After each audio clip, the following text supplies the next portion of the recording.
প্রায় দেড় দশক পর আবারও রাজ্যে ফিরছে মুখ্যমন্ত্রীর বাংলো।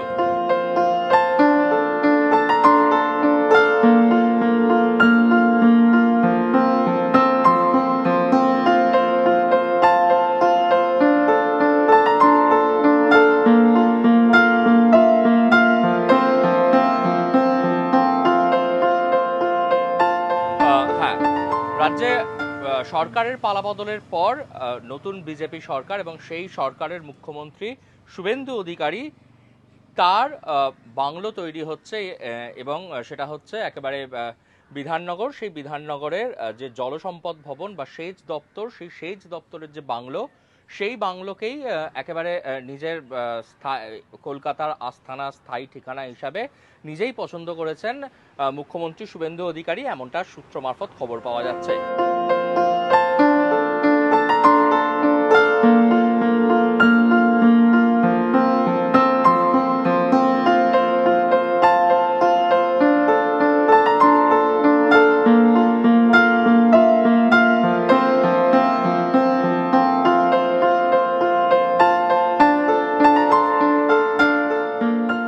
তারপর থেকেই একেবারে তড়িঘড়ি সেই সেচ ভবনকে একেবারে তৈরি করার কাজ, সেই তৈরি করার কাজে লিপ্ত হয়ে পড়েছেন যারা এখানে।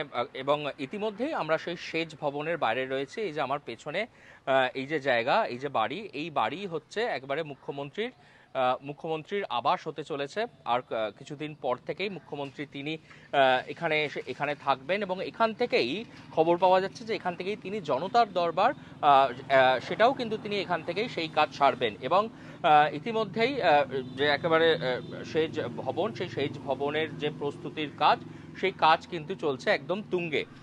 গতকাল রাতে মুখ্যমন্ত্রী রাত 8টা নাগাদ তিনি নিজে এসে এখানে দেখে গিয়েছিলেন। বেশ কিছুদিন যাবৎ ধরে মুখ্যমন্ত্রীর যে নতুন আস্থানা সেটা কোথায় হবে তাই নিয়ে কিন্তু একটা দীর্ঘ জল্পনা তৈরি হয়েছিল। এবং অনেকে যেটা জানা যাচ্ছিল যে একেবারে কালীঘাটের এলাকায়, ভবানীপুর এলাকাতেই তার নিজের যে বিধানসভা কেন্দ্র, সেই এলাকাতেই সৌজন্য, সেখানে তিনি থাকতে পারেন। কিন্তু সৌজন্যর বিষয়ে কিন্তু একেবারেই সায় দেননি মুখ্যমন্ত্রী শুভেন্দু অধিকারী, বরং তার এই বিধাননগর সল্টলেকে যে জলসম্পদ ভবনের যে বাংলো রয়েছে, সেই বাংলোতেই তিনি তার সায় দিয়েছেন। এবং তারপর থেকেই সাদা রঙের এই বাড়ি, সেই বাড়ি কিন্তু একেবারে ইতিমধ্যেই আলো দিয়ে সাজানোর কাজ চলছে এবং ভেতরে ইন্টেরিয়ারের কাজ চলছে। যেহেতু মুখ্যমন্ত্রীর বাংলো হতে চলেছে এই বাড়ি, সেই কারণে সিকিউরিটি পারপাসে আমরা ভেতরের একদম সম্পূর্ণ ছবি আপনাদের দেখাতে পারছি না। তবে ইতিমধ্যে বাইরে থেকে কিছুটা এই যে ভবন, সেই ভবন কেমনটা দেখতে হবে সেটা কিন্তু জানালাম।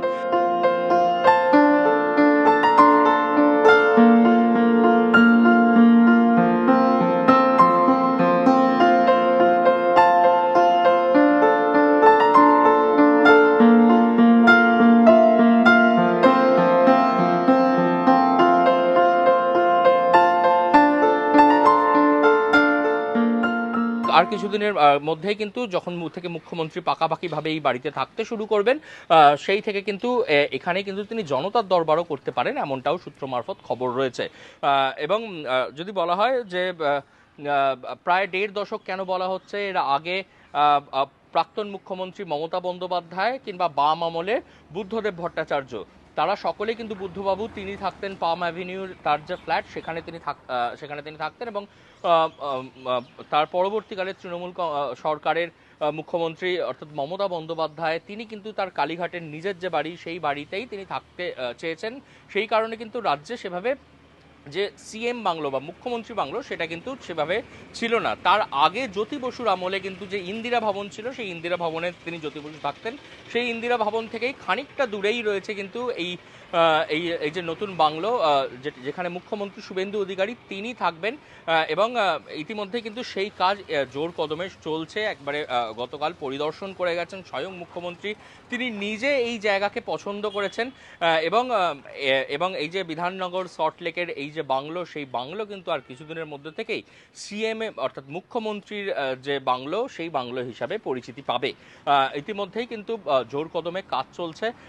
এবং যারা যারা বিজেপি কর্মী সমর্থকরা রয়েছেন তাদের মধ্যেও একটা উচ্ছ্বাস রয়েছে, কারণ শুভেন্দু অধিকারী তিনি তার নিজের আস্থানা বলতে যেটা বলেন, নিজের বাড়ি বলতে সেটা হচ্ছে কাঁথি, এবং কাঁথি থেকে দীর্ঘ সময় যাতায়াত করতে হয়। নির্বাচনী আগে তিনি চিনার পার্কের একটি বাড়িতে, একটি আবাসনে তিনি সেখানে থাকছিলেন, কিন্তু সেখানেও উপযুক্ত পরিমাণে সিকিউরিটি সেটা মজুত করা সম্ভব হচ্ছিল না। এই যে নতুন যে বাংলো যেটা হতে চলেছে সেই বাংলোতে কিন্তু একেবারে যে উপযুক্ত পরিমাণে যে সিকিউরিটি, সেই সিকিউরিটি মোতায়েন করা হবে, এবং একাধিক যা মানুষজন যারা তার সাথে দেখা করতে আসবেন, এখানে জনতার দরবারও হবে, এমনটাও কিন্তু সূত্র মারফত খবর রয়েছে। এই যে আমাদের পেছনে এই যে বাড়ি দেখা যাচ্ছে, কাঁটা ফেন্সিং দেওয়া, তার উপরের যে অংশ যে বাড়ি রয়েছে, এটাই হতে চলেছে মুখ্যমন্ত্রীর আর কিছুদিনের মধ্যেই মুখ্যমন্ত্রীর যে নিবাস, সেই নিবাসের স্থায়ী ঠিকানা কিন্তু হতে চলেছে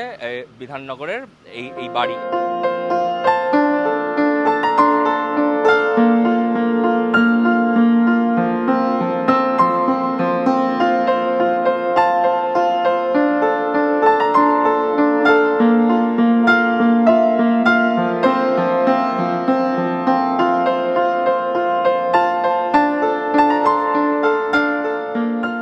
ইতিমধ্যেই কিন্তু এখানে বেশ কিছু জায়গায় পোস্টার পড়েছে যে 16ই আগস্ট থেকে 14ই সেপ্টেম্বর যে যে যে গৃহ তালিকা যে সম্প্রতি যেটা কাজ, গৃহ তালিকা প্রস্তুতিকরণ এবং যে জনগণনার যে কাজ হবে, সেই কাজও কিন্তু এই জায়গা থেকেই হবে, এমনটাও কিন্তু জানা যাচ্ছে। ইতিমধ্যেই বলা চলে যে জ্যোতি বসু তারপরে এই প্রথমবার কিন্তু জ্যোতি বসুর পরবর্তী সময়ে তারপরে এই প্রায় 1.5 দশক পরে আবারও